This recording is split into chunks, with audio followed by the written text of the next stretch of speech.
Hello বন্ধুরা, কেমন আছে সবাই? প্রবাসের খাঁটি বাঙালি চ্যানেলে অনেক অনেক দিন পর তোমাদের সবাইকে আবারও অনেক স্বাগত জানাই।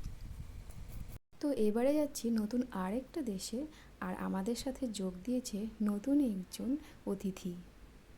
আর আমাদের ফ্লাইট জার্নিটা ছিল রাতের দিকে, প্রায় 2-2.5 ঘন্টার জার্নি।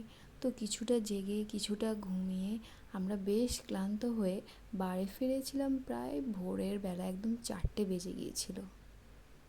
তো আমার কোলে বাবু ছিল, তাই বাবুকে নিয়ে আমি খুব বেশি ভিডিও বানাতে পারিনি। তো যেটুকু সময় আমি ভিডিও বানিয়েছি ওগুলো যখন ঘুমাচ্ছিল ঠিক সেই সময়ের ভিডিও এগুলো।